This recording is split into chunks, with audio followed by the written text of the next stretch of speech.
आप मजे में आनंद में चलिए। ईश्वर आप सबको हमेशा आनंद में रखे, खूब मजे में रखें, खूब स्वाध्याय करें, खूब अध्ययन, खूब मेहनत और अपने कर्म पथ के ऊपर लगातार बढ़ते चले।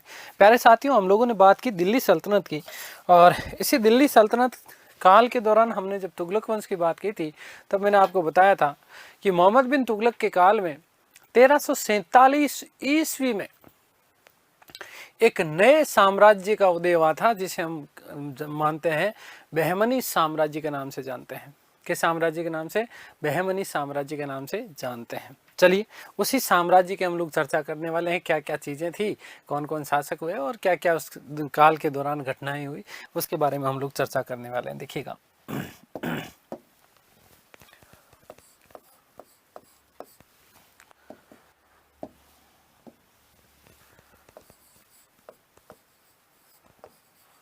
बहमनी साम्राज्य,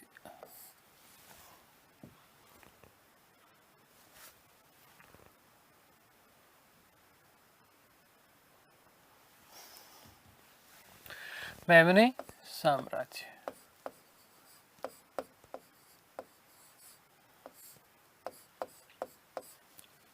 देखिए,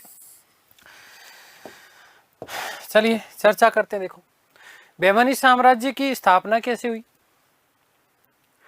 और किसके शासन काल के दौरान हुई, ये दो बड़े विशेष महत्वपूर्ण प्रश्न आप लोगों के बनते हैं। समझना कि स्थापना हुई कैसे।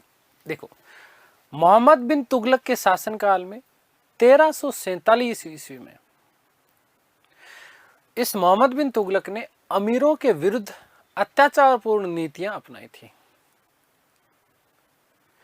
और ये अमीर वर्ग कौन सा? विशेष रूप से दक्षिणी भारत का जो अमीर वर्ग था, इस अमीर वर्ग के विरुद्ध उसने अत्याचारपूर्ण नीतियां अपनाई। और इस अमीरों के वर्ग को क्या कहा जाता था? अमीर ए सदा। क्या कहा जाता था? अमीर ए सदा कहा जाता था।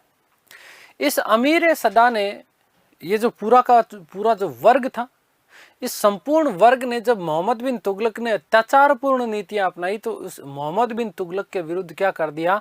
विद्रोह कर दिया। क्या कर दिया? विद्रोह कर दिया। और विद्रोह करने के बाद में जो है दौलताबाद के ऊपर क्या कर लिया था? अधिकार कर लिया। मोहम्मद बिन तुगलक की जो शाही सेना थी दौलताबाद में, उस शाही सेना को पराजित कर दिया गया। और साथ ही साथ इसी अमीर वर्ग का व्यक्ति जिसका नाम मिलता है इस्माइल मख, देखो दौलताबाद के ऊपर अधिकार किया। वापस सुनिए, स्थापना कब? पहली चीज, स्थापना कब? तो 1347 ईस्वी में।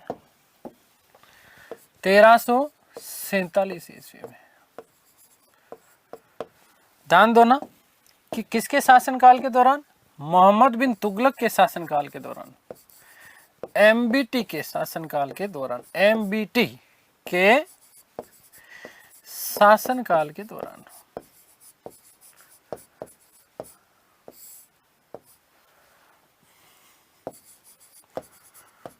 किसके शासनकाल के दौरान? एमबीटी के शासनकाल के दौरान। ठीक है, ध्यान रखिएगा कि एमबीटी ने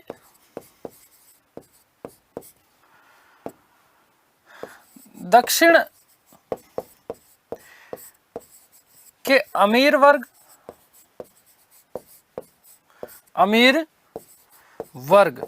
और इस अमीर वर्ग को क्या कहा जाता था? ध्यान रखना, अमीर ए सदा।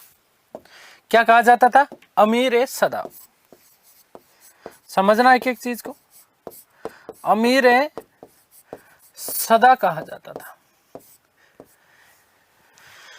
वापस सुनना कि मोहम्मद बिन तुगलक के शासनकाल में 1347 ईस्वी में, ठीक है ना, मोहम्मद बिन तुगलक के शासनकाल के दौरान बहमनी साम्राज्य की स्थापना हुई है।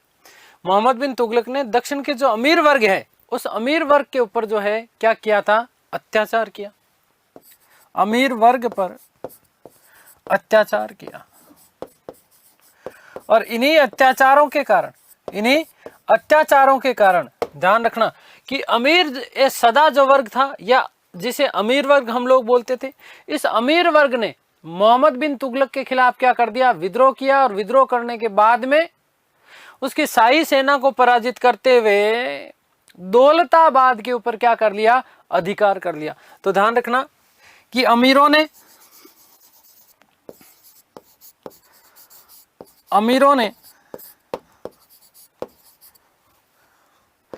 एमबीटी के विरुद्ध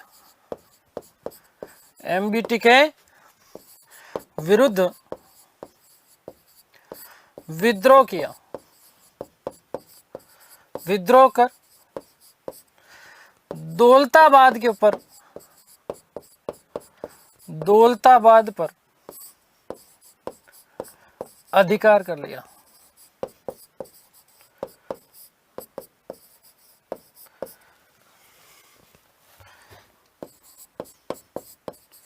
ध्यान रखना, शाही सेना को पराजित किया, शाही सेना को पराजित किया, शाही सेना को पराजित किया। आगे बात समझ में क्लियर है? शाही सेना को पराजित कर दिया। शाही सेना का मतलब क्या है? एमबीटी की सेना थी यहाँ पर दौलताबाद में, दौलताबाद राजधानी भी स्थानांतरित की थी, आप लोगों को पता होना चाहिए।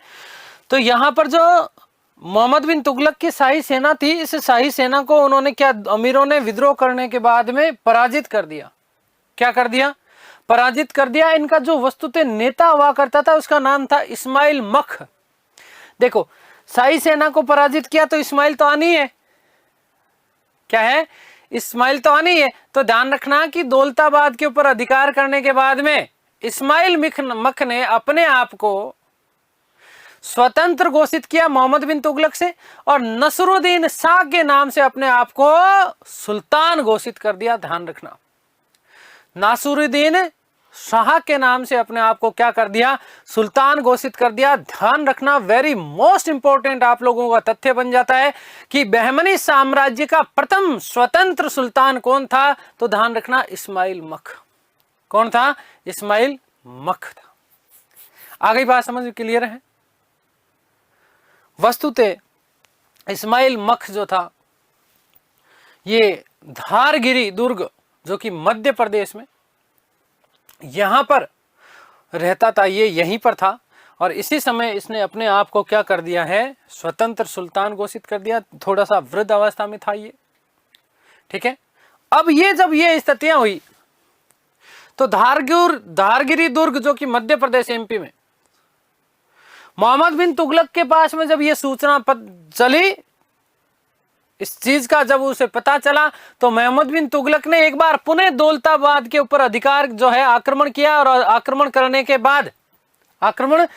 के बाद में जिन विद्रोहियों ने यहां पर अपनी सत्ता जमा रखी थी, इस दौलताबाद के किले के ऊपर जहां पर उन्होंने अधिकार कर रखा था, उन विद्रोहियों को उसने पराजित किया मोहम्मद बिन तुगलक ने, और पराजित करने के बाद में उन्हें वहां से भगा दिया, और एक बार पुनः जो है दौलताबाद के ऊपर क्या कर लिया था? अधिकार कर लिया। सुनना बात पूरी। लेकिन ध्यान रखना कि इस्माइल मख बड़ा नेता हुआ करता था उस समय, अमीर वर्ग उसके अधीन हुआ करता था, उसकी सारी बातें मानते थे, ठीक है ना। तो ध्यान रखना कि इस इस्माइल मख जो था, ये वस्तुतः कहां पर है? धारगिरी दुर्ग में है, मध्य प्रदेश में। अब मोहम्मद बिन तुगलक की जब हमने बात की थी, तो मैंने आपको एक बात और बताई थी कि मोहम्मद बिन तुगलक जो था वो थोड़ा सा व्यवस्थित शासक तो बहुत अच्छा था, लेकिन व्यवस्थित शासक नहीं था। अब इस स्थिति में उसे क्या करना था? भाई, दौलताबाद के ऊपर अधिकार कर लिया है, समझो इसको।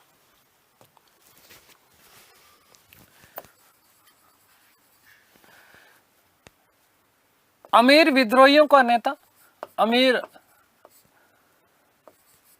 विद्रोहियों का नेता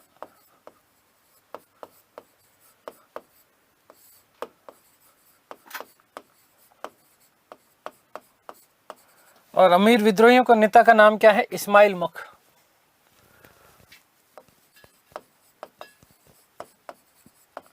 इस्माइल मख था। दौलताबाद पर अधिकार होने के बाद, दौलताबाद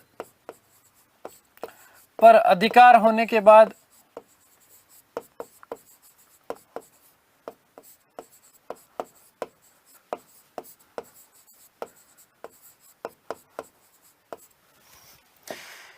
इस्माइल मख ने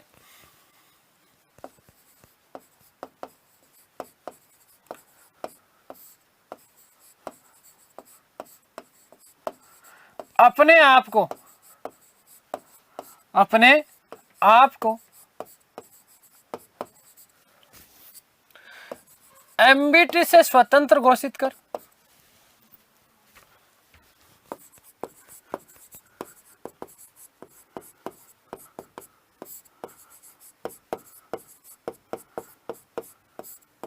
नासिरुद्दीन शाह के नाम से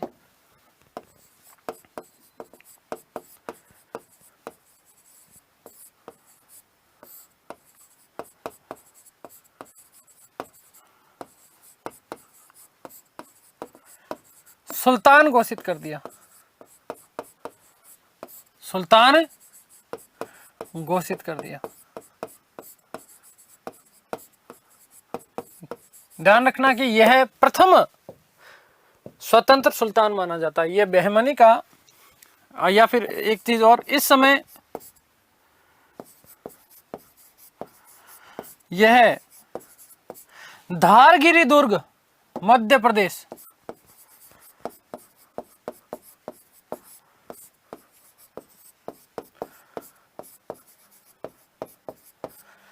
एमपी में था। ठीक है, एक चीज और याद रखना कि इस्माइल मख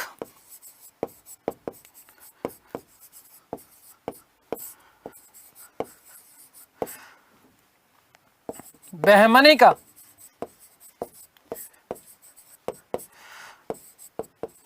प्रथम स्वतंत्र सुल्तान माना जाता है।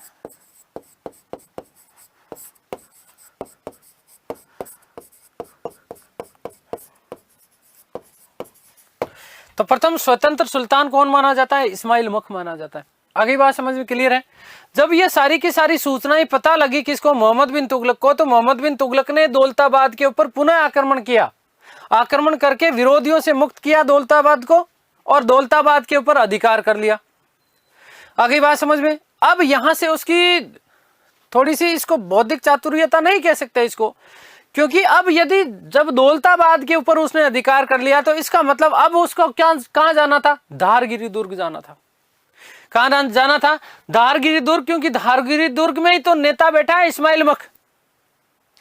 यदि इस समय मोहम्मद बिन तुगलक धारगिरी दुर्ग के ऊपर आक्रमण करता और आक्रमण करके इस इस्माइल मख को पराजित कर देता, तो पराजित करने के बाद में ऐसा संभव ही नहीं था कि बहमनी साम्राज्य की स्थापना हो जाती। लेकिन उसकी मूर्खता इस प्रकार से देखिएगा कि इसने यहां दौलताबाद के ऊपर पुनः आक्रमण करने के बाद में, पुनः जीतने के बाद में, वो धारगिरी जाने की बजाय गुलबर्गा में एक और इनका नेता बैठा हुआ, कौन? जफर खां, जिसे हसन गंगू के नाम से जाना जाता है, जो कि वास्तविक संस्थापक के रूप में है।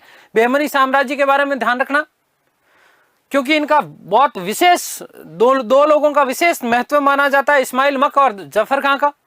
तो उसका फर्ज तो यह बनता था कि एक तो धारगिरी दुर्ग में बैठे हुए इस्माइल मख को पराजित करे, और गुलबर्गा कर्नाटक में बैठे हुए हसन गंगू को वो पराजित करे। उसकी बजाय उसने क्या करा? गुजरात अभियान के ऊपर चला गया। ये इसकी सबसे बड़ी एक तरीके से क्या है? मूर्खता है। और इसी चीज का इंतजार करते हुए कर रहा था कौन? जफर खां, जिसे किस नाम से जाना जाता है? हसन गंगू के नाम से। इस जफर खां ने जैसे ही वो गुजरात गया तो एक बार पुनः दौलताबाद के ऊपर आक्रमण किया, और आक्रमण करने के बाद में क्या कर लिया? अधिकार कर लिया। क्या कर लिया? अधिकार कर लिया। इस समय यहां पर मोहम्मद बिन तुगलक के दौलताबाद में एक गवर्नर, या जिसे हम सेनापति के रूप में मानते हैं, उसका नाम था इमाद उल मुल्क। क्या नाम था? इमाद उल मुल्क। इस इमाद उल मुल्क को बहुत बुरी तरीके से पराजित किया, और पराजित करने के बाद में दौलताबाद के एक बार ऊपर फिर से जो है क्या हो गया है? अधिकार हो गया। किसका? जफर खां, जिसे किस नाम से जाना जाता है? हसन गंगू के नाम से। तो देखिएगा कि एमबीटी ने दौलताबाद पर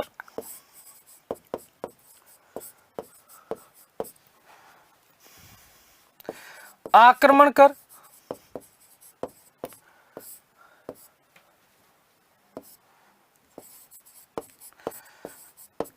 विद्रोहियों को पराजित कर, विद्रोहियों को पराजित कर।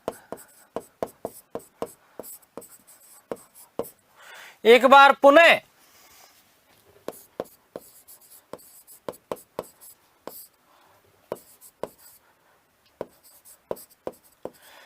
दौलताबाद पर अधिकार कर लिया।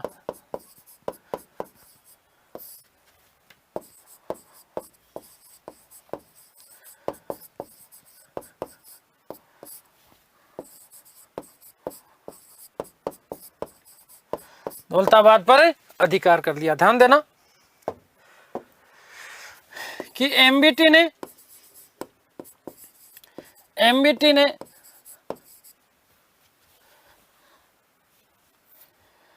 यहां अधिकार करने के बाद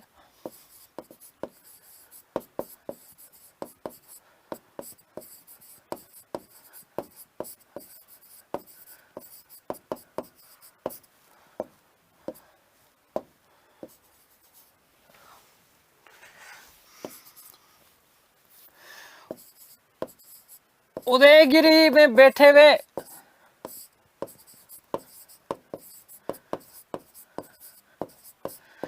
इस्माइल मख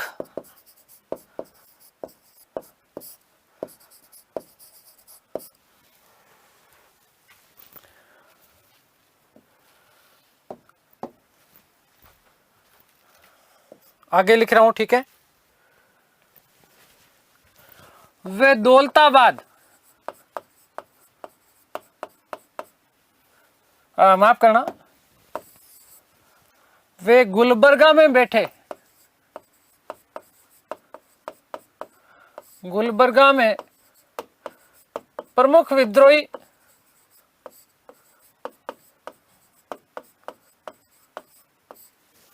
जफर खां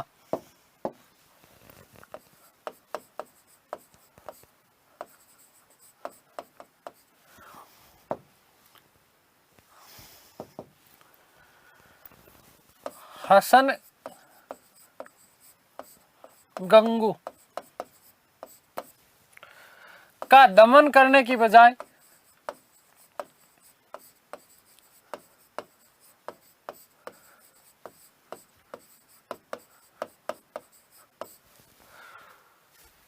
वह गुजरात अभियान पर चला गया।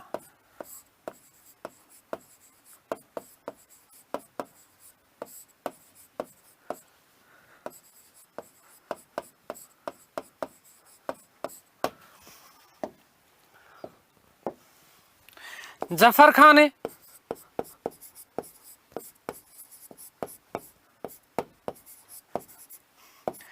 एक बार पुनः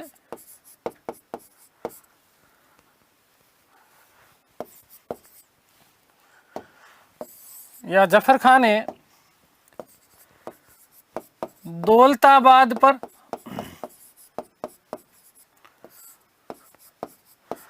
आक्रमण कर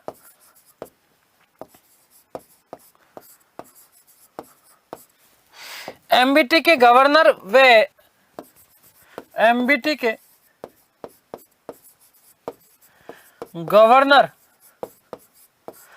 व सेनापति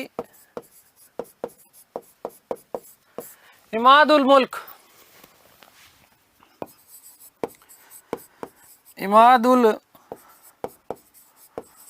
मुल्क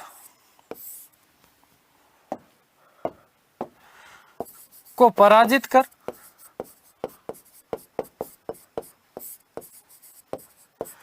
दौलताबाद पर अधिकार कर लिया। दौलताबाद पर अधिकार कर लिया।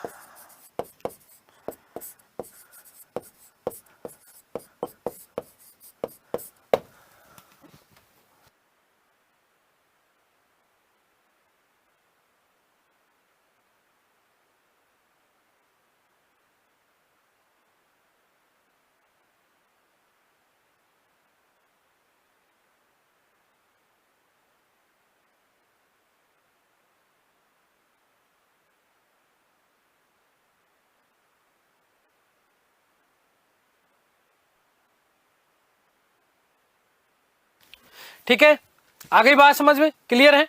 तो अब इसी स्थिति में धारगिरी में बैठा हुआ व्यक्ति कौन है? इस्माइल मख। इधर गुलबर्गा में जो प्रमुख नेता हुआ करता था वो हुआ करता था हसन गंगू। इस्माइल मख जो है वयोवृद्ध व्यक्ति है, बहमनी साम्राज्य का प्रथम स्वतंत्र शासक माना जाता है। इस्माइल मख, इस चीज का ध्यान रखना आप लोग। तो इस्माइल मख ने स्वेच्छा से, जब उसने दौलताबाद के ऊपर जो है अधिकार कर लिया, किसने? जफर खान हसन गंगू ने। आगे बात समझ में क्लियर है। तो उसने स्वेच्छा से, क्योंकि वो वयोवृद्ध व्यक्ति था, तो इस्माइल मख ने कहा कि भाई जफर खान ऐसा है, मैं तो बूढ़ा आदमी हूं, क्या पता 2 साल 4 साल कितने साल जीऊं, तो एक काम कर, क्यों ना इस साम्राज्य की बागडोर आप ही संभालो। तो इस्माइल मख ने स्वेच्छा से, अपनी इच्छा से हसन गांगू या जफर खान के लिए अपना सुल्तान का पद त्याग दिया। ध्यान रखना, फिर वेरी मोस्ट बात बता रहा हूं, फिर से इसको नोट कर लेना दिमाग में कि दक्कन या दक्षिणी सल्तनतों का प्रथम सुल्तान, स्वतंत्र सुल्तान कौन माना जाता है? इस्माइल मख माना जाता है। आगे बात समझ में क्लियर है। तो ध्यान रखना कि इस्माइल मख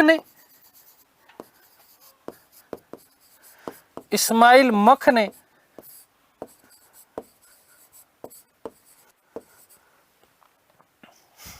स्वेच्छा से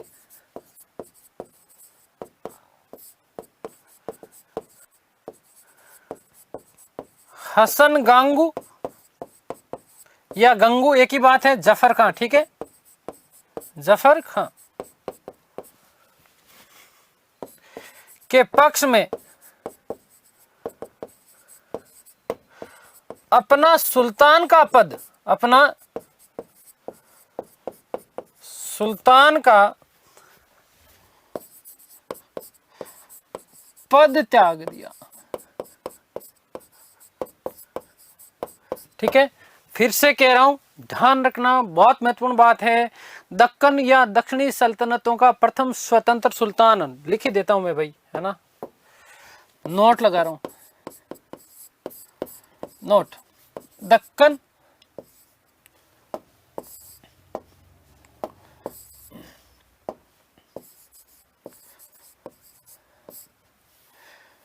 या दक्षिणी सल्तनतों का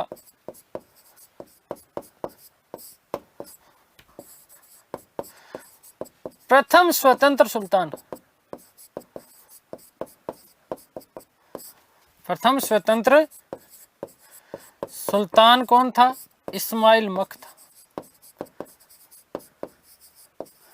इस्माइल मख, ध्यान रखना। आगे बात समझ में। तो इस इस्माइल मख ने जफर खान के पक्ष में अपना सुल्तान का पद क्या कर दिया? त्याग दिया। और 3 अगस्त 1347 ईस्वी को, 3 अगस्त 1347 ईस्वी को हसन गांगू ने अलाउद्दीन अबुल मुजफ्फर बहमन शाह, ध्यान रखना वापस, क्या? अलाउद्दीन अबुल मुजफ्फर बहमन शाह के नाम से स्वयं को सुल्तान घोषित किया और बहमनी साम्राज्य की क्या डाल दी? नींव डाल दी। 3 अगस्त 1347 को जफर खान या हसन गांगू ने अलाउद्दीन अबुल मुजफ्फर बहमन शाह के नाम से स्वयं को, अपने आप को क्या किया? सुल्तान घोषित किया और बहमनी साम्राज्य की नींव डाल दी। वापस सुन लेना, वापस समझ लेना।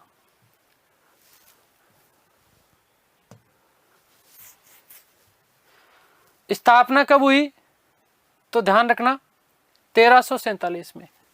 बात करें स्थापना कैसे हुई, तो उसकी कहानी मैंने पूरी आपको बता दी है कि मोहम्मद बिन तुगलक ने दक्षिण के अमीर वर्ग के ऊपर अत्याचार किए। दक्षिण का जो अमीर वर्ग था, या मोहम्मद बिन तुगलक के शासनकाल में जो अमीर वर्ग था, उसको अमीर सदा कहा जाता था। इन अमीरों ने मोहम्मद बिन तुगलक के विरुद्ध क्या कर दिया? विद्रोह कर दिया। इनका जो प्रमुख नेता हुआ करता था, वयोवृद्ध व्यक्ति था, इस्माइल मख, जो कि मध्य प्रदेश में हुआ करता था। इसका नाम धारगिरी दुर्ग में वहां पर वो रहता था, ध्यान रखना। तो इन्होंने दौलताबाद के ऊपर अधिकार कर लिया। अब इनके पास में कोई सुव्यवस्थित नेता तो है नहीं, हालांकि इस्माइल मख वयोवृद्ध व्यक्ति, उसको ये नेता मानते हैं, ठीक है। इस बात की जब सूचना मिली ध्यान रखना। तो यहां पर वापिस दौलताबाद के ऊपर आक्रमण किया गया, किसने?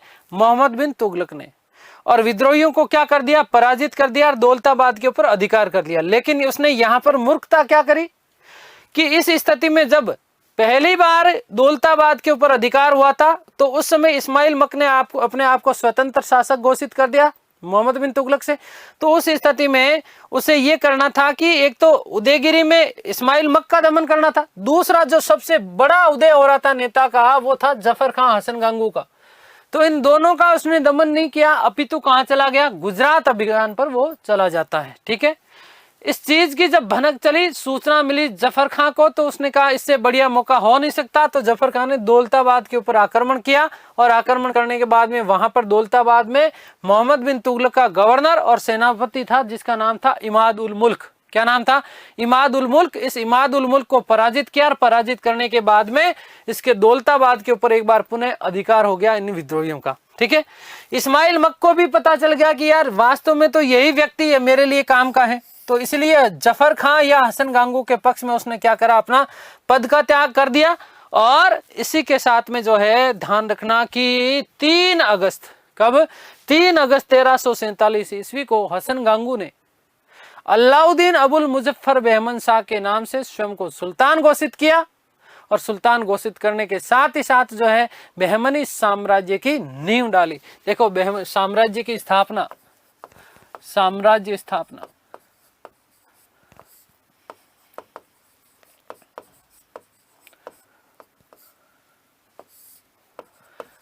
3/8/1347 ईस्वी को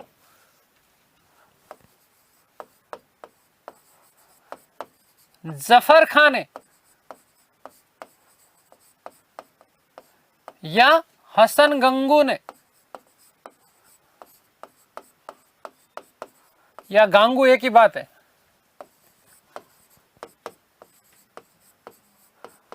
अलाउद्दीन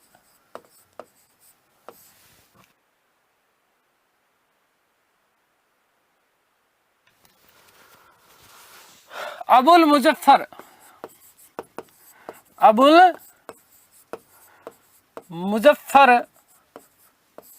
बहमन शाह के नाम से, बहमन शाह की उपाधि धारण की।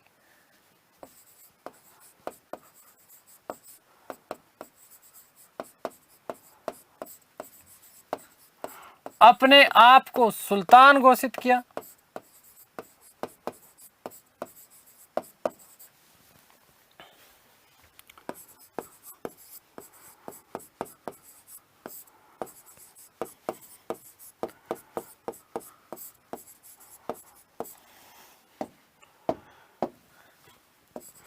बहमनी साम्राज्य की नींव डाली, बहमनी साम्राज्य की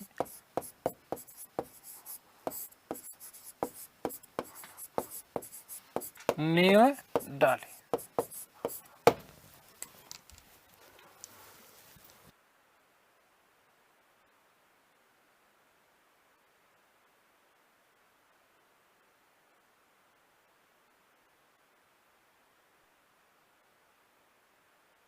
आगे बात समझ में? तो अब आपसे जब आप देखते भी हो, जब पढ़ते हो ना, तो यही पढ़ते हो कि बहमनी साम्राज्य का संस्थापक कौन था? हसन गांगू। कौन था? हसन गांगू। थोड़ा सा हसन गांगू के बारे में थोड़ी सी हम लोग चर्चा करें तो ऐसा उल्लेख मिलता है कि हसन गांगू जो है यहाँ किसी ब्राह्मण के यहाँ पर नौकरी किया करता था। और वो ब्राह्मण जी जो थे वो ज्योतिष के आचार्य हुआ करते थे। एक दिन बैठे बैठे उनका हाथ देख रहे थे, हस्तरेखा देख रहे थे। तो देखते देखते उन ब्राह्मण जी के मुख से उन्होंने जैसे हस्तरेखा देखी तो उन्होंने कहा, रहा है गांगू एक दिन तू सुल्तान बनेगा, एक दिन तो सुल्तान बनेगा। और ये भविष्यवाणी उनकी क्या हुई? सही साबित हुई। और इसीलिए उसने उपाधि धारण करी, कौन सी? बहमन शाह। बहमन शाह का शाब्दिक अर्थ क्या होता है ये भी आप ध्यान रखना। बहमन शाह का शाब्दिक अर्थ होता है ब्राह्मण शाह। क्या है? ब्राह्मण शाह। ये बात किसने कही है? फरिश्ता ने कही है। और यही कारण था कि इस बहमन शाह ने हिंदुओं से जजिया कर, हिंदुओं और ब्राह्मणों से जो है जजिया कर वसूला नहीं।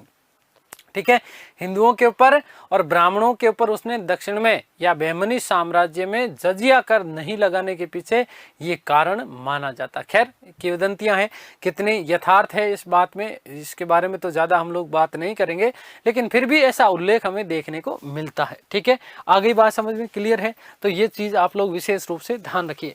देखो, यदि हम बात करें बहमनी साम्राज्य की, किसकी बात करें हम लोग? बहमनी साम्राज्य की। ठीक है,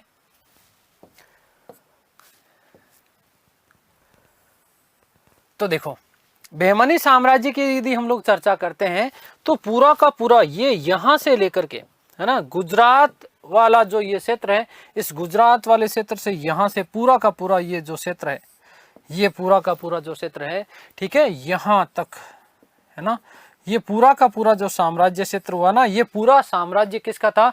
बहमनी साम्राज्य था। ये पूरा का पूरा किसका था? बहमनी साम्राज्य है ये पूरा का पूरा। इतना बहुत बड़ा व्यापक विस्तार हुआ कौन से साम्राज्य का? बहमनी साम्राज्य का। और यहीं पर दूसरा साम्राज्य कौन सा था? ध्यान रखना, दूसरा साम्राज्य कौन सा है? विजयनगर साम्राज्य। ये जो साम्राज्य है कौन सा है? विजयनगर साम्राज्य। तो विजयनगर साम्राज्य और बहमनी साम्राज्य, विजयनगर और बहमनी साम्राज्य जो है, इसकी सीमाएं हमेशा जो है आपस में टकराया करती थी और इनके बीच में बड़ा द्वंद्व चला करता था। बहुत बड़ा विशाल जो है, लंबा जो है, इनके बीच में संघर्ष चला। बहमनी साम्राज्य की स्थापना आप लोगों को पता होना चाहिए, हालांकि आपके पाठ्यक्रम का ऐसा नहीं है, लेकिन फिर भी मैं आपको यहाँ पर बता दूंगा कि 1336 ईस्वी में मोहम्मद बिन तुगलक के काल में ही, ध्यान रखना, ये जो आपका पार्ट है, कौन सा पार्ट? ये वाला जो पार्ट है, ये पूरा आपका क्या है? विजयनगर है। ये है विजयनगर साम्राज्य, विजयनगर। ठीक है, कौन सा? विजयनगर। विजयनगर की स्थापना 1336 में, 1336 ईस्वी में स्थापना कब हुई है? चलिए इधर लिख देता हूं मैं पूरा ही, केवल यहां पर मैं आपको समझा रहा हूं। ठीक है,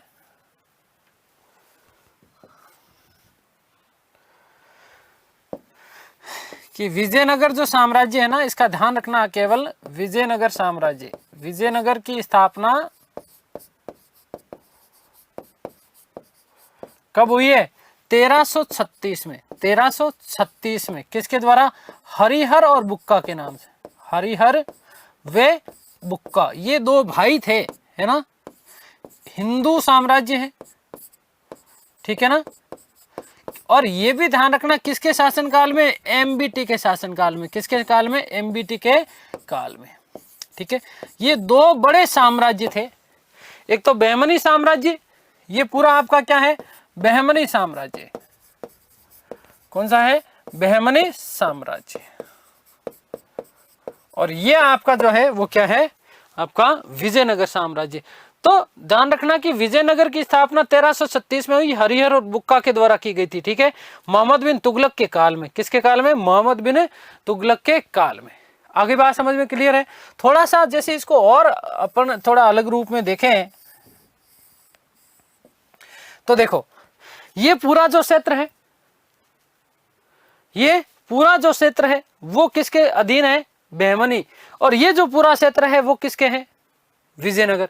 तो दक्षिण भारत का ये जो पूरा का पूरा क्षेत्र है, ये पूरे क्षेत्र पे विशेष रूप से दो ही साम्राज्य थे एक तरीके से। कौन कौन से बेटा? एक तो विजयनगर साम्राज्य और दूसरा कौन सा? बहमनी साम्राज्य। ठीक है, अब यहां पर यदि बात करें, सबसे ज्यादा उपजाऊ जो क्षेत्र था, जो उपजाऊ जो क्षेत्र था, ये पूरा का पूरा क्षेत्र था, है ना, रायचूर दोआब वाला क्षेत्र। कौन सा? रायचूर दोआब क्षेत्र, है ना। और यहां पर पूरा ये विजयनगर की सीमाएं हैं, पूरी की पूरी किसकी है? विजयनगर साम्राज्य की सीमाएं हैं। ठीक है, आगे बात समझ में। यहां पर देखो, ध्यान देना, यहां पर इसी बहमनी में ये जो मुस्लिम जो साम्राज्य इसका उदय हुआ, इधर यहां बात करें तो आपका पूरा का पूरा फिर आएगा कौन सा? अहमदनगर। भीमा नदी है यहां, है ना, कौन सी? भीमा नदी। भीमा नदी, कौन सी? भीमा नदी। ध्यान रखना इस चीज का। कौन सी नदी है? भीमा नदी। ठीक है, यहां पर पूरा अहमदनगर, फिर इसी के पास में यहां पर बीजापुर, ये आपका अहमदनगर। देखो ये आपका क्या है? अहमदनगर। ये आपका क्या है? बीजापुर है। इधर यदि हम बात करें तो बरार, ये आपका क्या है? अहमदनगर। ये बीजापुर गोलकुंडा। ठीक है, इधर आपका क्या है? बरार है। क्या है? बरार है। आगे बात समझ में क्लियर है? क्लियर है। और यहां पर एक साम्राज्य था जिसको बोलते हैं बीदर। क्या बोलते हैं? बीदर। यहां पर जो क्षेत्र है वो क्षेत्र है तालीकोटा। कौन सा है? तालीकोटा। कौन सा क्षेत्र? तालीकोटा। और इसी तालीकोटा के युद्ध में वस्तुतः विशेष रूप से विजयनगर साम्राज्य की एक तरफ से क्या हो जाएगा? पतन हो जाएगा। ठीक है, ये पूरा का पूरा जो क्षेत्र है ये दोआब क्षेत्र है। कौन सा क्षेत्र है? दोआब क्षेत्र। कौन सा क्षेत्र है? रायचूर दोआब बोलते हैं इसको। कौन सा? रायचूर दोआब क्षेत्र है। रायचूर दोआब, ये पूरा जो क्षेत्र है वो कौन सा है? सबसे ज्यादा उपजाऊ जो क्षेत्र हुआ करता था वो यही था, रायचूर दोआब क्षेत्र। यहां से आपकी जो नदी है बाणगंगा, इधर से कौन सी नदी? बाणगंगा नदी। ठीक है, आगे बात समझ में। तो ये ध्यान रखना आपको विशेष रूप से, इस प्रकार से पूरा का पूरा साम्राज्य विभाजन था यहाँ। ठीक है ना, चाहे हम बात करें अहमदनगर, फिर बीजापुर, ये बीदर, और ये आपका क्या है? बरार, और यहां पर आपका क्या आ जाएगा? गोलकुंडा। क्या आ जाएगा? गोलकुंडा। इस प्रकार से पूरा का पूरा साम्राज्य विस्तृत हुआ करता था। कौन से साम्राज्य वंश का? बहमनी। किसका?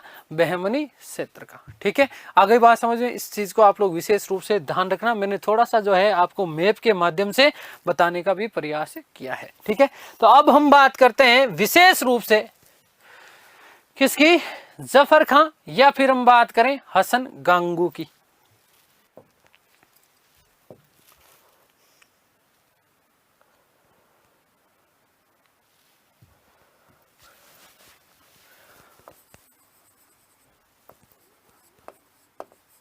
हसन गांगू या गंगू एक ही बात है बेटा। जफर खां, जफर खां।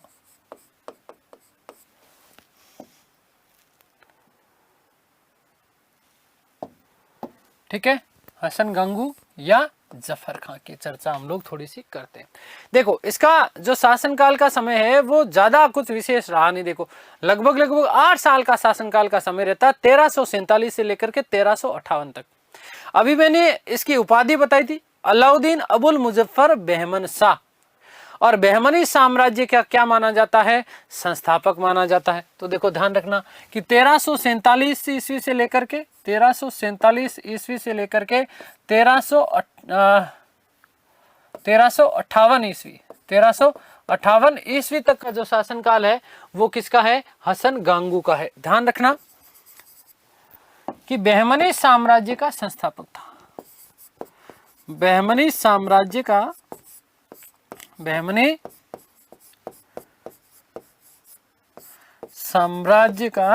संस्थापक था। कौन से साम्राज्य का? बहमनी साम्राज्य का संस्थापक था। ध्यान रखना, यही आपका बेसिक से बेसिक प्रश्न आप लोगों का बनता है। ठीक है, अब दूसरा एक और प्रश्न बन सकता है कि इसने राजधानी किसको बनाया? तो ध्यान रखना गुलबर्गा। गुलबर्गा, और गुलबर्गा बोले तो कहां पर? कर्नाटक। गुलबर्गा कर्नाटक को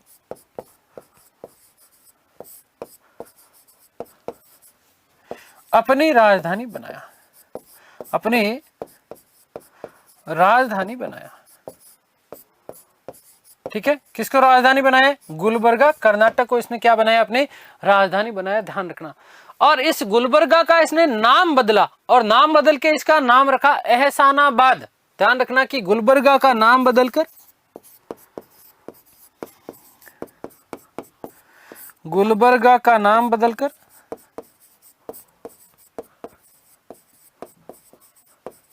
क्या रखा? एहसानाबाद। क्या रखा? एहसानाबाद। गुलबर्गा का इसने नाम बदल करके क्या कर दिया? एहसानाबाद, और इसे ही अपनी क्या बना ली? इसने राजधानी बना लिया था।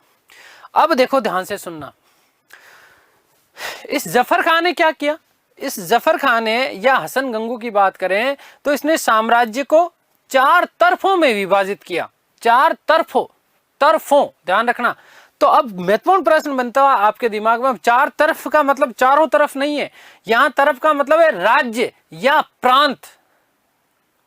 तरफ का मतलब क्या है, राज्य या प्रांत। इसने अपने पूरे के पूरे साम्राज्य को 4 तरफों में विभाजित किया। तरफ का मतलब क्या है, प्रांत या राज्य। तो आपका सीधा सीधा प्रश्न यह भी बन सकता है कि बहमनी साम्राज्य में प्रांत या राज्य को क्या कहा जाता था, तरफ। क्या कहा जाता था, तरफ। तो इसने अपने साम्राज्य को 4 तरफों में विभाजित किया। 4 तरफ कौन कौन से, एक तो था गुलबर्गा, ठीक है ना। इस गुलबर्गा जो था वो सबसे महत्वपूर्ण था, सबसे, क्योंकि भाई एक तरीके से इसने क्या बनाया, राजधानी बनाया। इस जो है गुलबर्गा को बीजापुर के अधीन रखा गया। दूसरा दौलताबाद, तीसरा बीदर और चौथा क्या है, बरार। ध्यान रखना कि हसन गांगू ने इसने अपने साम्राज्य को, इसने अपने साम्राज्य को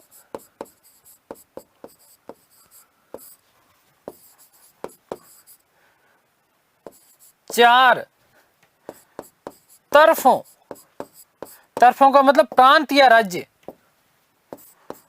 प्रांत या क्या बोलेंगे हम, राज्य में विभाजित किया, विभाजित किया। ठीक है, कितने तरफों में विभाजित किया, ये आपका बहुत साधारण सा प्रश्न बनता है। तो 4 तरफों में, ये 4 तरफ कौन कौन से,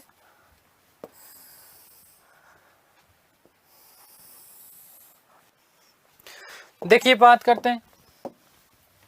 सबसे पहले गुलबर्गा। अब यहां से आपका प्रश्न बनता है कि गुलबर्गा को किसके अधीन रखा गया, तो गुलबर्गा सबसे महत्वपूर्ण था। सबसे महत्वपूर्ण तरफ कौन सा है, गुलबर्गा है। इस गुलबर्गा को किसके अधीन, बीजापुर के अधीन रखा गया। गुलबर्गा के अधीन किसको रखा, बीजापुर को, माफ करना, बीजापुर को अधीन रखा किसके, गुलबर्गा के। ध्यान रखना, बीजापुर को गुलबर्गा के अधीन रखा, बीजापुर को गुलबर्गा के अधीन रखा, गुलबर्गा के अधीन रखा।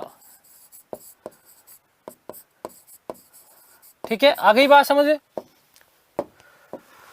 तो पहला आपका क्या हो गया है, गुलबर्गा हो गया। कौन सा हो गया, गुलबर्गा हो गया। और इस गुलबर्गा के अधीन क्या है, बीजापुर।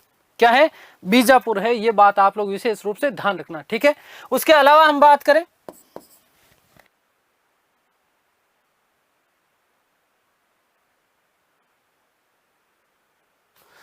दौलताबाद, दौलताबाद। तीसरा तरफ आपका इसका क्या होगा, बीदर। और चौथा इसका क्या है, बरार। ठीक है, अब ये इसने कार्य तो इसलिए किया था ताकि सुव्यवस्थित रूप से क्या किया जा सके, शासन को संचालित किया जा सके। सबसे बड़ा जो क्षेत्र था वो था बीजापुर। क्या था, बीजापुर। इस बीजापुर को किसी के अधीन कर दिया, गुलबर्गा के अधीन कर दिया। 3 और प्रांत बना दिए, दौलताबाद, बीदर और बरार। तो एक साधारण सा आपका प्रश्न ये भी बन सकता है, क्या प्रश्न बन सकता है कि गुलबर्गा का कितने, माफ करना, कि बहमनी साम्राज्य कितने भागों में विभाजित था, तो 4 भाग या 4 प्रांतों में। कौन कौन सा, गुलबर्गा, दौलताबाद, बीदर और बरार। अब प्रत्येक तरफ को, तरफ का मतलब क्या है, प्रांत या राज्य।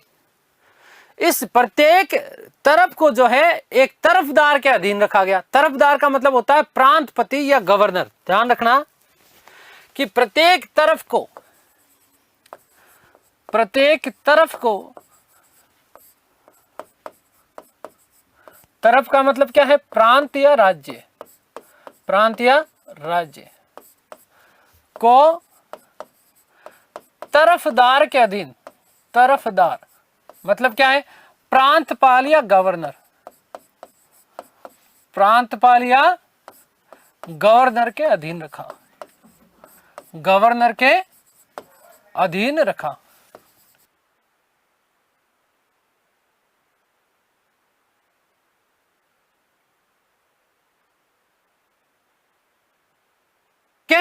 ध्यान रखना कि प्रत्येक तरफ को, प्रांत, तरफ का मतलब क्या, प्रांत या राज्य, इसको तरफदार, तरफदार का मतलब क्या है, प्रांतपाल, या प्रांतपति या उसी को हम लोग क्या बोलेंगे, गवर्नर, इसके अधीन इसने रख दिया था। अब हम थोड़ी सी बात करते हैं इसके साम्राज्य विस्तार की।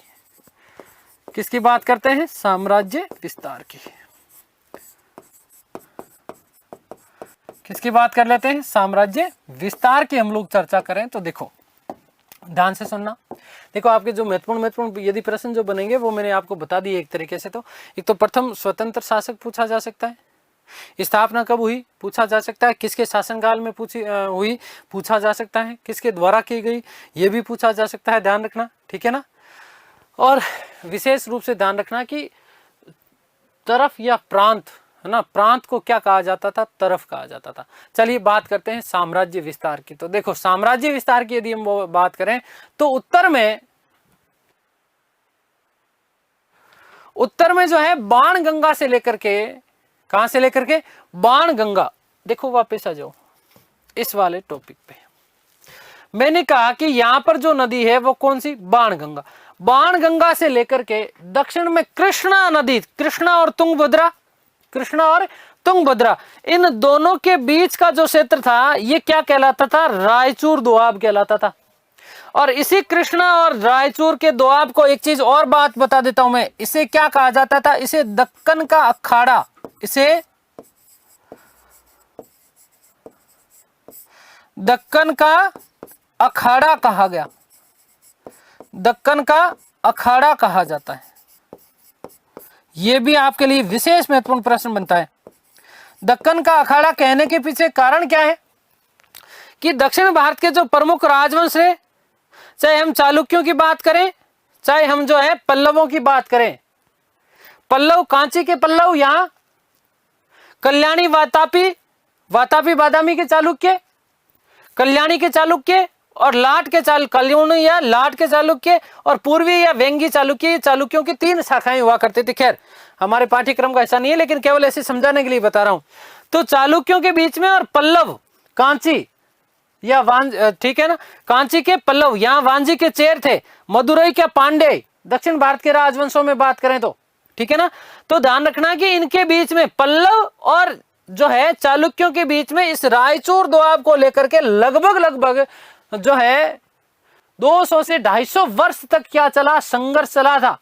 और बाद में यही चीज बनेगी किसके बीच में, बहमनी और विजयनगर साम्राज्य, वस्तुतः रायचूर दोआब के लेकर के खूब इनके बीच में संघर्ष हुआ, ठीक है ना। तो इसीलिए इस रायचूर दोआब को कृष्णा और तुंगभद्रा नदी, ध्यान रखना कौन सी, कृष्णा और तुंगभद्रा नदी के बीच का जो क्षेत्र है ये कहलाता रायचूर दोआब। क्या कहलाता है, रायचूर दोआब। और इसी रायचूर दोआब को क्या कहा जाता है, दक्कन का अखाड़ा कहलाता है। ये क्या कहलाता है, दक्कन का अखाड़ा कहलाता है। ये बात आप लोग विशेष रूप से ध्यान रखना। तो बात करें यदि हम साम्राज्य विस्तार की, किसकी बात करें हम लोग, साम्राज्य विस्तार की, तो उत्तर में बाण गंगा नदी से लेकर के दक्षिण में कृष्णा नदी तक, उत्तर में बाण गंगा नदी तक लेकर के, ध्यान रखना, उत्तर में बाण गंगा नदी से लेकर के, उत्तर में बाण गंगा से लेकर के, बाण गंगा से लेकर दक्षिण में, कहा, दक्षिण में कृष्णा नदी तक साम्राज्य विस्तार था। कृष्णा नदी तक, कहां तक, कृष्णा नदी तक। आगे बात समझ में क्लियर है। साम्राज्य विस्तार कहां से कहां, उत्तर में बाण गंगा नदी से लेकर के दक्षिण में कृष्णा नदी तक का जो पूरा का पूरा जो साम्राज्य था ये बहमनी साम्राज्य हुआ करता था। शासनकाल के अंतिम समय में दाम्बुल या डाफोल, महाराष्ट्र, देखो फिर चलते हैं उस मैप की तरफ, दाम्बुल या डाफोल कहां पर है, महाराष्ट्र में। कहां पर है बेटा, महाराष्ट्र में। इस दाम्बुल या जो है डाभोल जो है, इस बंदरगाह के ऊपर अधिकार हो गया था किसका, बहमनी साम्राज्य का। और ध्यान रखना कि यही जो है दाम्बुल या डाफोल बंदरगाह बहमनी साम्राज्य की पश्चिमी सीमा का सबसे महत्वपूर्ण बंदरगाह माना जाता है। ध्यान रखना कि शासनकाल के अंतिम समय में, कहा, शासनकाल के अंतिम समय में,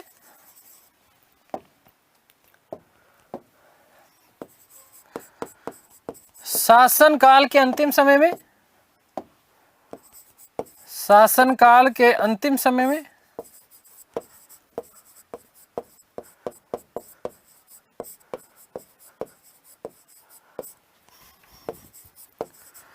साम्राज्य विस्तार,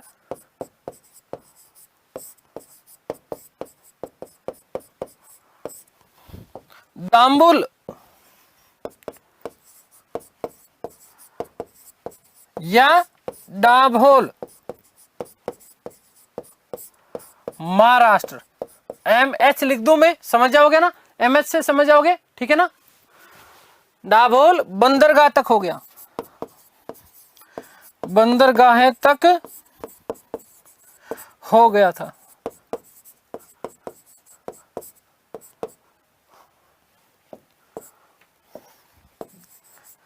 जो कि बहमनी साम्राज्य की पश्चिमी सीमा का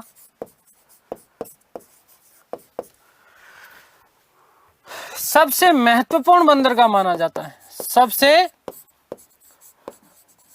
महत्वपूर्ण बंदरगाह।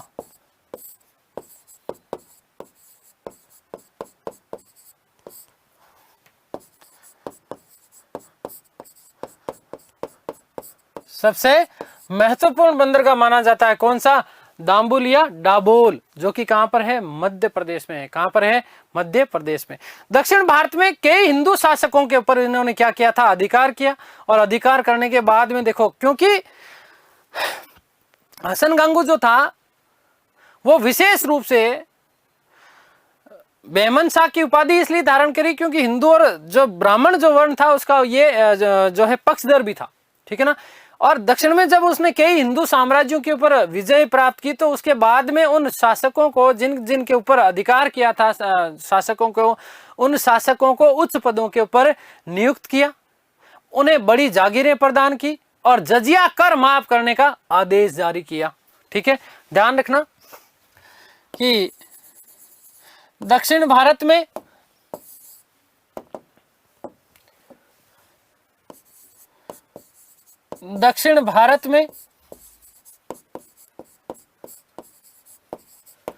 कई हिंदू साम्राज्यों पर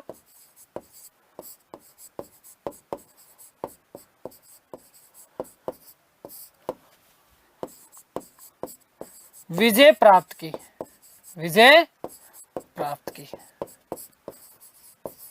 ठीक है, कई हिंदू साम्राज्यों के ऊपर क्या करी है, विजय प्राप्त की। नोट, हिंदू साम्राज्यों पर विजय प्राप्त करने के बाद हिंदुओं को या हिंदू शासकों को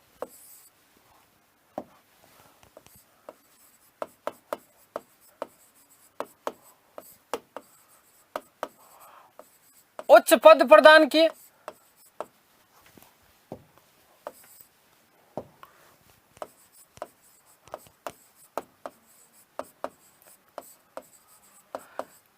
बड़े बड़े ऊंचे पद दिए, ध्यान रखना, ठीक है ना। कोई भी किसी भी तरीके की मतलब वर्ण व्यवस्था वाली वर्णागत बात नहीं की इसने, ठीक है ना। आगे बात समझ में, उच्च पदों के ऊपर नियुक्त किया, उन्हें बड़ी जागीरें प्रदान की,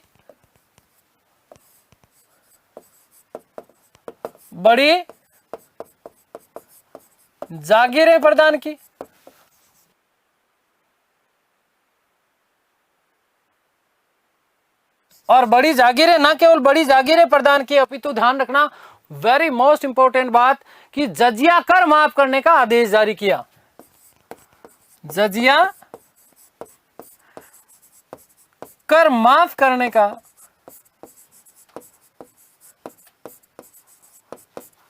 आदेश जारी किया।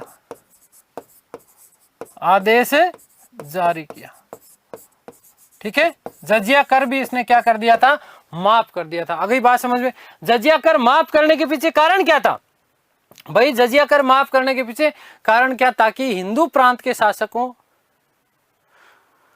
को अपना विश्वास पात्र बनाया जा सके। हिंदू प्रांतों वे उसके शासकों को अपना विश्वास पात्र बनाया जा सके। नोट,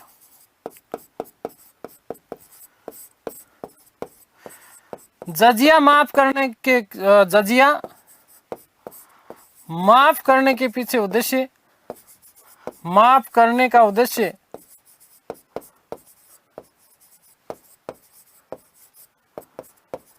हिंदू प्रांतों व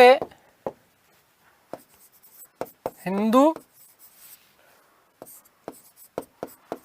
प्रांतों वे शासकों को, वे शासकों को अपना विश्वास पात्र, अपना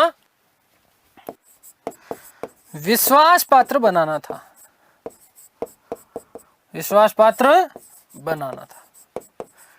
ठीक है ना, इसीलिए जो है इसने क्या कर दिया था, वहां जजिया कर माफ कर दिया था, ध्यान रखना। ठीक है ना,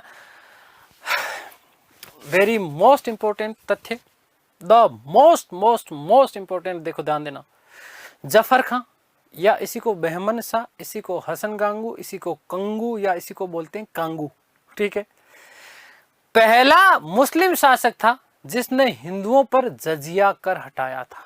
ठीक है, very most important, very most, कि जफर खां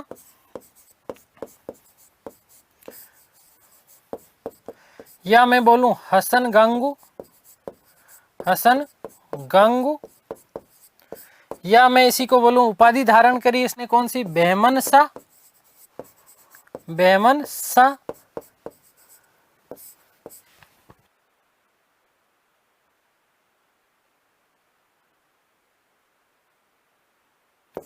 कंगू या कांगू, या कांगू। प्रथम शासक था, प्रथम मुस्लिम शासक, प्रथम मुस्लिम शासक जिसने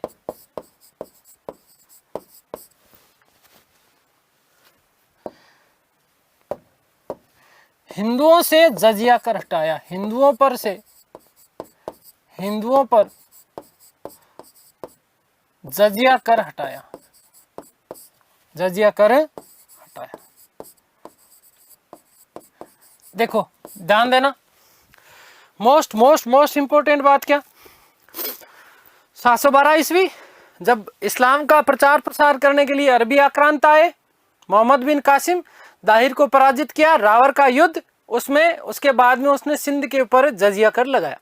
ठीक है, उसके बाद में अलाउद्दीन खिलजी के काल में, हालांकि जजिया के रूप में नहीं, अन्य राजस्व के रूप में ले लिया जाता था, वसूला जाता था, मतलब किसी ना किसी रूप में। फिरोज शाह तुगलक के काल में पहली बार ऐसा हुआ कि ब्राह्मण वर्ग से भी जो है वसूला गया। ठीक है, आगे लगातार ये चलता रहा, चलता रहा, चलता रहा, चलता रहा। ठीक है ना, मध्य दक्षिण भारत में पहला एकमात्र ऐसा शासक है एक तरीके से, कौन, हसन गांगू, जिसने ये जजिया कर हटाया। या संपूर्ण मुस्लिम साम्राज्यों की बात करें तो पहला ऐसा व्यक्ति है जिसने क्या किया है, हिंदुओं से, मुस्लिम जो है हिंदुओं से जजिया कर उसने क्या कर दिया, माफ करा। दूसरा ध्यान रखना, कौन सा मुस्लिम शासक दूसरा कौन होगा, दूसरा शासक है जो कि जम्मू कश्मीर का शासक हुआ करता था, जिसका नाम था जैनुल आबिदीन, या जैनुल आबिदीन भी आपको कई जगह नाम मिलता है। कश्मीर का अकबर कहा जाता है। कश्मीर का शासक था कौन, जैनुल आबिदीन, जिसने हिंदुओं से कर हटाया।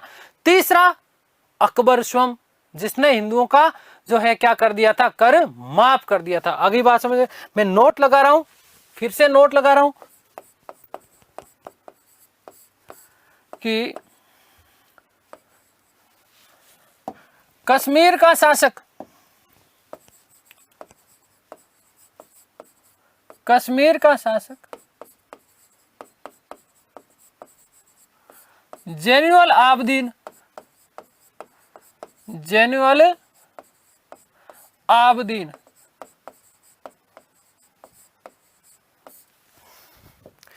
दूसरा शासक, दूसरा मुस्लिम शासक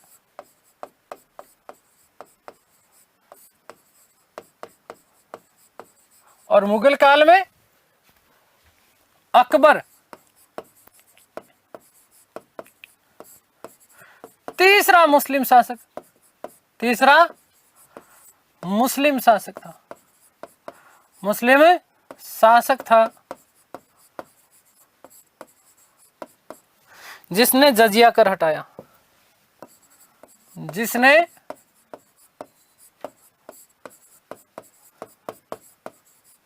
जजिया कर हटाया। ठीक है, आगे बात समझ में। तो ये बातें आप लोग विशेष रूप से ध्यान रखना बेटा। ठीक है, इस जैनुल आबिदीन को या आबिदीन दोनों नाम मिलते हैं, इसको कश्मीर का अकबर भी कहा जाता है। ठीक है, हसन गांगू की मृत्यु हो गई थी 11 फरवरी 1358 ईस्वी को, और बीदर में इसे क्या कर दिया गया, दफना दिया गया। वहीं पर जो है इसका मकबरा बना हुआ है। बीदर जो है जामी मस्जिद के बिल्कुल समीप में बना हुआ है। बीदर दुर्ग, बीदर लाल दरवाजा, जो है दिल्ली दरवाजा, ये चीजें विशेष रूप से ध्यान रखना। ठीक है, तो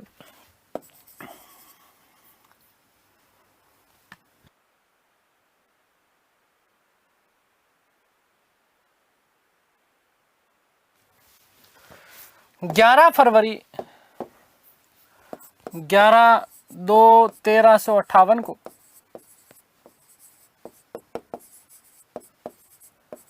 हसन गांगू की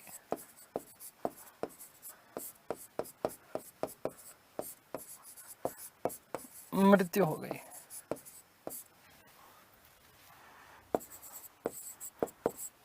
बीदर में इसका मकबरा बना हुआ है।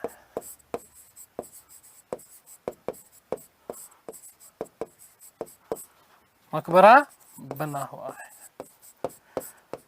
मकबरा कहाँ पर है? बीदर में है। कहाँ पर है? बीदर में। चलिए ठीक है, आगे बात समझ में। तो सारी चीज़ें आप लोगों को समझ में आई होगी, और कौन कौन से शासक थे उसके बारे में भी हम लोग चर्चा करेंगे हमारे आगे आने वाली क्लासों में। ठीक है, उम्मीद करता हूँ सारी चीज़ें आप लोगों को समझ में आई होगी। ईश्वर से प्रार्थना करता हूँ कि आप सब स्वस्थ रहें, मस्त रहें, तंदुरुस्त, आह्लादित और प्रसन्नचित रहें। इस सृष्टि की संपूर्ण खुशियाँ आपको और आपके परिवार को मिले। मिलते हैं अगली क्लास में, तब तक के लिए सभी को धन्यवाद, नमस्कार, थैंक यू सो मच।